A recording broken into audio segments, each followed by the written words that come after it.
Épître de Jude. Jude, serviteur de Jésus-Christ et frère de Jacques, à ceux qui ont été appelés, qui sont aimés en Dieu le Père et gardés pour Jésus-Christ. Que la miséricorde, la paix et la charité vous soient multipliées. Bien-aimés, comme je désirais vivement vous écrire au sujet de notre salut commun, je me suis sentie obligée de le faire afin de vous exhorter à combattre pour la foi qui a été transmise au sein une fois pour toutes, car il s'est glissé parmi vous certains hommes dont la condamnation est écrite depuis longtemps. Des impies qui changent la grâce de notre Dieu en dissolution et qui renient Dieu, le seul souverain, notre Seigneur Jésus-Christ. Je veux vous rappeler, à vous qui savez fort bien toutes ces choses, que le Seigneur, après avoir sauvé le peuple et l'avoir tiré du pays d'Égypte, fit ensuite périr les incrédules, qu'il a réservés pour le jugement du grand jour, enchaînés éternellement par les ténèbres, des anges qui n'ont pas gardé leur dignité, mais qui ont abandonné leur propre demeure, que Sodome et Gomorrhe et les villes voisines, qui se livrèrent comme eux à l'impudicité et à des vices contre nature, sont donnés en exemple, subissant la peine d'un feu éternel.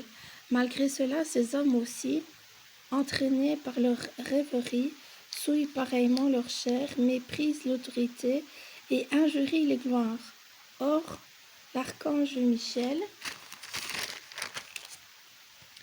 lorsqu'il contestait avec le diable et lui disputait le corps de Moïse, n'osa pas porter contre lui un jugement injurieux, mais il dit que le Seigneur te réprime. Eux, au contraire, ils parlent d'une manière injurieuse de ce qu'ils ignorent et ils se corrompent dans ce qu'ils savent naturellement comme les brutes. Malheur à eux, car ils ont suivi la voie de Caïn et se sont jetés pour un salaire dans l'égarement de Balaam.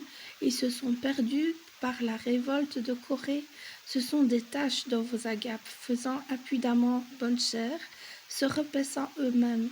Ce sont des nuées sans eau, poussées par les vents, des arbres d'automne sans fruits, 2 fois morts déracinés, des vagues furieuses de la mer, rejetant l'écume de leur impureté, des astres errants auxquels l'obscurité des ténèbres est réservée pour l'éternité. C'est aussi pour eux qu'Enoch, le 7e depuis Adam, a prophétisé en ces termes. Voici, le Seigneur est venu avec ses saintes myriades pour exercer un jugement contre tous et pour faire rendre compte à tous les impies parmi eux de tous les actes d'impiété qu'ils ont commis et de toutes les paroles injurieuses qu'ont proférées contre lui des pécheurs impies.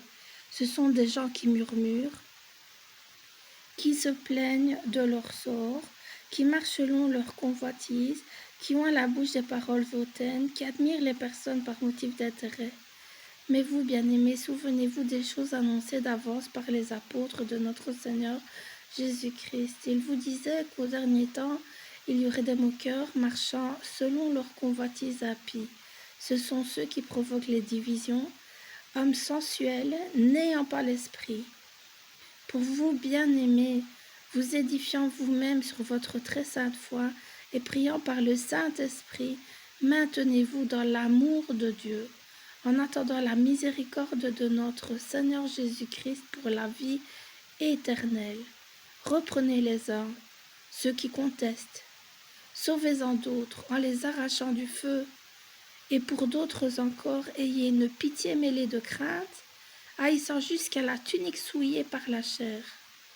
Or, à celui qui peut vous préserver de toute chute et vous faire paraître devant sa gloire irrépréhensible et dans l'allégresse, à Dieu, seul sage, et notre Sauveur par Jésus-Christ notre Seigneur, soit gloire, majesté, force et puissance, et maintenant et dans tous les siècles.